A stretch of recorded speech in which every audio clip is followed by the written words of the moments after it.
It's not just another day in your life. Things are changing for the better. At Comcast, we see those changes, and we're thinking about how we use technology today to live, work, learn, and play. And we're building for the future now, so we're better prepared for the wants and needs of tomorrow. That's why Comcast is rolling out multi-gig internet speeds to more than 50 million homes and businesses before the end of 2025, making our already industry-leading network even faster, smarter, greener, and more reliable. Over the decades, Comcast has been your partner, working hard to serve your community, and will continue to be your partner. We're expanding our gigabits so you can enjoy the tiny bits that matter most. I'm Brandon Jones, host of the Teen Mental Health podcast, It Is Not Your Fault. And I'm Lambert Fisher, family therapist and host of the Diversity Dude podcast. We're not always going to be all right, and that's what makes us human. Often, when we're in pain or even thinking of suicide, we may not want others to know, but you'll feel better if you talk to someone. And you can do that safely and anonymously. We can recognize when loved ones are not okay. They bottle up, they isolate, they're angry. That's why we want you to know about 988, Minnesota Lifeline, for someone you're worried about or even yourself. Anyone with an emotional or mental health related need can call, chat, or text 988 for free, confidential support. You can connect with 988 to discuss difficulty with money, relationships, anxiety, your job, concerns about drug or alcohol use, grief support, figuring out your identity, and more. You don't even have to identify yourself or the person you're calling about, and no insurance is needed. 988 is available 24/7 year-round and can interpret in more than 200 languages. So take a brave step. Call or text 988. Or chat at 988lifeline.org. You don't have to do this alone.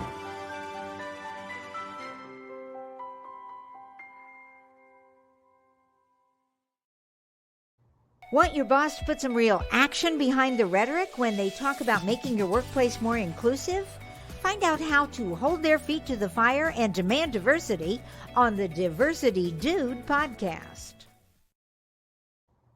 Hello there, and welcome to the Diversity Dude podcast. I'm your host, Lambert Fisher, marriage and family therapist, award-winning author, and national speaker on the topic of multicultural awareness and diversity. And for those of you who are interested in even more positive and encouraging tips and strategies beyond what I share in podcasts like this, then feel free to check out my award-winning book, Diversity in Clinical Practice, nationally recognized for the unique way in which it addresses the often difficult topic of multicultural awareness and diversity.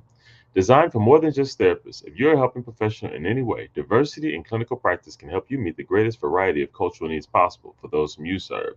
And it's available in paper and audiobook versions for your convenience.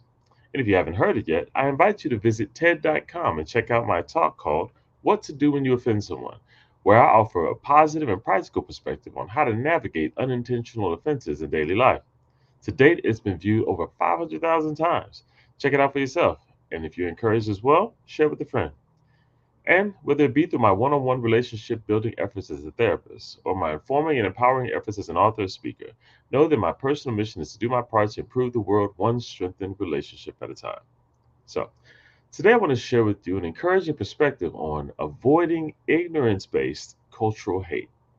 So, whether or not you've invested a lot of time into this current political election season, you may have still heard of the latest detour from discussion about policies and procedures the candidates have as far as their plan to implement for the betterment of our country and everyone in it, and instead became distracted by unfounded accusations about Haitian migrants allegedly stealing and eating their neighbors' pets in Springfield, Ohio. Now, it's worth noting that local law enforcement in that area has since investigated these allegations and concluded that there's no credible evidence supporting these allegations. And yet, that hasn't stopped people from not only believing them, but also proclaiming them and sometimes acting on them as if they were true. And because the implications of these accusations extend far beyond Springfield, Ohio, and may potentially impact you or someone you know, whether by merely a discussion topic or by behavior against them, I thought it would be beneficial to offer a few helpful considerations regarding avoiding ignorance-based hate. Consideration number one, try to fact check yourself on your own to avoid unintentionally spreading ignorance based cultural hate. Now, as I mentioned many times previously, ignorance is not an insult. Rather, it's the mere lack of knowledge, and we all lack knowledge about many things in life that we haven't been exposed to or experienced in one way or another. Why is this relevant here? Well, because it's common for any of us all to hear accusations from one person or group about another person or group. And when we hear such, we have the opportunity to do something with that information. We can believe it and then act on it automatically, or we can hear it and make an effort to fact check it, or in some way confirm or deny its validity or truthfulness, and then act accordingly. In the case of the accusation against Haitian migrants stealing and eating their neighbors' pets, people heard the rumors, were appalled, and ran with the story before making any effort to fact check it. Then, when others fact checked it and not only received credible reports that no evidence supported the accusations, but not only that, the person primarily referenced as having started the rumors admitted that that person was wrong and also had no evidence in her claim being true. Some people still chose to believe the unfounded accusation rather than admit they were wrong. Whether it be a situation like this that has garnered national attention or some other ignorance based cultural accusation, I encourage you to resist the urge to run with things long before at least looking for evidence to support it. And if you find evidence, then even if it looks bad, act in ways that help keep you and your family safe as well as those around you. However, if you don't find any evidence to support it, then be open to acknowledging that you may have been premature in your belief, or even more of a compromise, admit that while you can't prove that it's true, you also can't prove that it's false either, and refrain from acting on the worst possible case scenario, especially knowing that we can negatively impact others based on those untruths. Which leads to consideration number two. Remember that accusations can negatively affect people even when they are later found to be untrue. After Haitian migrants in Springfield, Ohio were accused of stealing and eating their neighbors' pets, bomb threats emerged, targeting multiple facilities in the area, including an elementary school and city hall. While political leaders claim that they're just stating the facts or someone else told them, so it must be true, the fact is that accusations like these are more than just political arguments from one candidate about another. They're accusations about real people. More specifically, they're accusations that play on unfounded and biased cultural fears, fears not founded in facts, but fears of whatever is unknown, and whatever is outside of one's sense of normal must be bad. So accusations like this don't need to be true for many because they simply confirm biased suspicions that they've already held. In order to reduce the impact of things like this, we can allow ourselves to be motivated by a real life person, real life people, real life groups on the receiving end of those accusations. The real people fearing for their and their family's safety, pulling their kids from schools after bomb threats, being afraid to leave their homes based on what people around them might think now, due to accusations of people they have never met, based on behaviors they've never engaged in.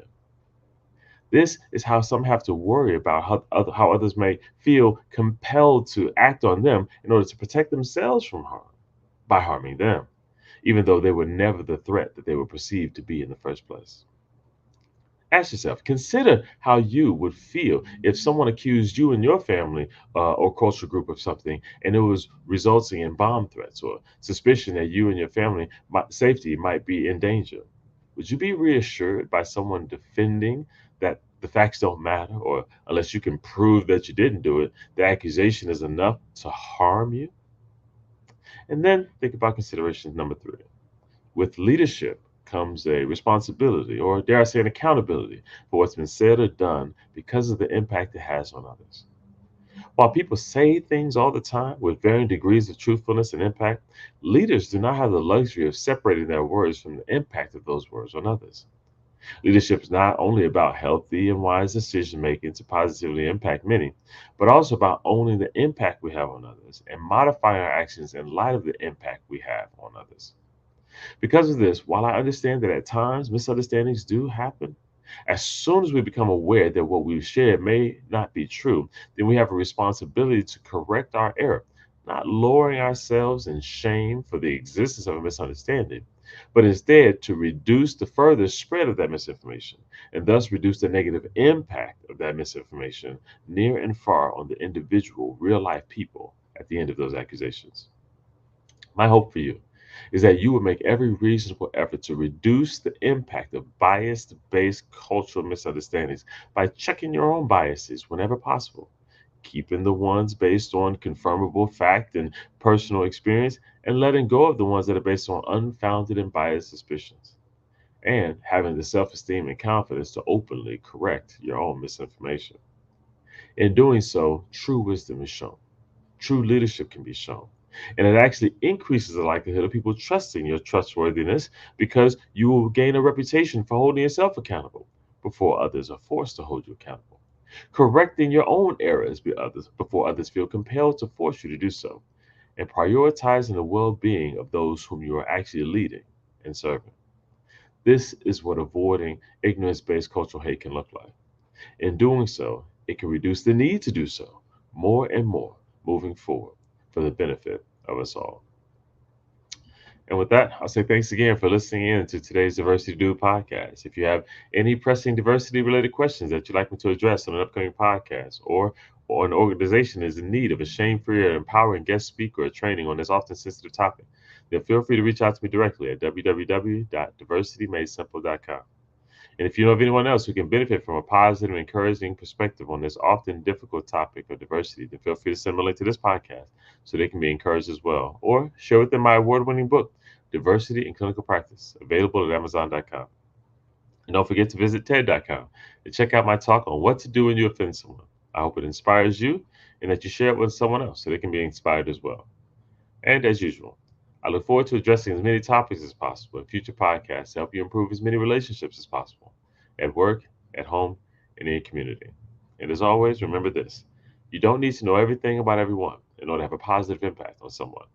Thank you all for tuning in, and have a great day. Tune in each week and find out how to demand and implement diversity at your job. To hear more, check out previous Diversity Dude shows on ShalettaMakesMeLaugh.com. You know Shaletta makes you laugh, but did you know Shaletta Brundage can also make you think and boost your business? Media personality, activist, and comedian Shaletta Brundage founded Shaletta Makes Me Laugh to celebrate and share the best of Black culture. It's a podcasting platform. You can download 10 weekly podcasts hosted by African American subject experts at ShalettaMakesMeLaugh.com or wherever you find your favorite podcasts. ShalettaMakesMeLaugh.com is also a production house, creating broadcast-quality commercial content. And Shaletta and her team of storytellers create powerful promotional campaigns to get businesses the brand awareness they're looking for. Some of Minnesota's top businesses trust Shaletta, and you can too. Get out the word about your events and products and get in front of communities of color with ShalettaMakesMeLaugh.com. She's got the power to help your business. Mark your calendar for October 17th. That's open house day at Summit Academy OIC. And that's where your next career begins. In just 20 weeks, Summit Academy can prepare you to be a medical administrative assistant, IT specialist, carpenter, electrician, or financial services professional. These are good paying jobs in high demand in the Twin Cities. Summit Academy will not only prepare you for a job with advancement opportunities, they'll help you connect with employers and hiring managers. That's right, Summit Academy has a list of local employer partners ready and eager to hire Summit graduates. At the open house, you'll meet Summit instructors and staff. These incredible people will guide you through the entire process, from application to graduation. And if you're looking to earn your GED, Summit can help with that. Come to Summit Academy's open house, located at 935 Olson Memorial Highway in North Minneapolis. Find out more at saoic.org. And we'll see you October 17th from 3 to 5 p.m. Are you the parent or guardian of an adult with autism? If your loved one has no restrictions through court order, then they are eligible to vote. And you can assist them in many ways. Some citizens with autism don't like unfamiliar places and activities. These voters might prefer to cast their ballot at an early voting center. Leading up to Election Day, these early voting centers are less busy and less likely to require waiting. Early voting centers are open all over Minnesota, and you can vote there right now. Or you can request an absentee ballot to vote by mail. That's right, eligible voters can cast their ballots without ever leaving home. On Election Day, Curbside voting is another option to make voting easy and comfortable. Election judges will bring a ballot directly to the vehicle with the person with a disability. Make a plan to support and assist your loved one with autism this election season, so they can participate and exercise their precious right to vote. You can find out more at mmvotes.gov. That's mmvotes.gov. I'm Brandon Jones, host of the Teen Mental Health podcast, It Is Not Your Fault. And I'm Lambert Fisher, family therapist and host of the Diversity Dude podcast. We're not always going to be all right, and that's what makes us human. Often, when we're in pain or even thinking of suicide, we may not want others to know, but you'll feel better if you talk to someone, and you can do that safely and anonymously. We can recognize when loved ones are not okay. They bottle up, they isolate, they're angry. That's why we want you to know about 988 Minnesota Lifeline for someone you're worried about or even yourself. Anyone with an emotional or mental health related need can call, chat, or text 988 for free, confidential support. You can connect with 988 to discuss difficulty with money, relationships, anxiety, your job, concerns about drug or alcohol use, grief support, figuring out your identity, and more. You don't even have to identify yourself or the person you're calling about, and no insurance is needed. 988 is available 24/7 year-round and can interpret in more than 200 languages. So take a brave step. Call or text 988. Or chat at 988lifeline.org. You don't have to do this alone.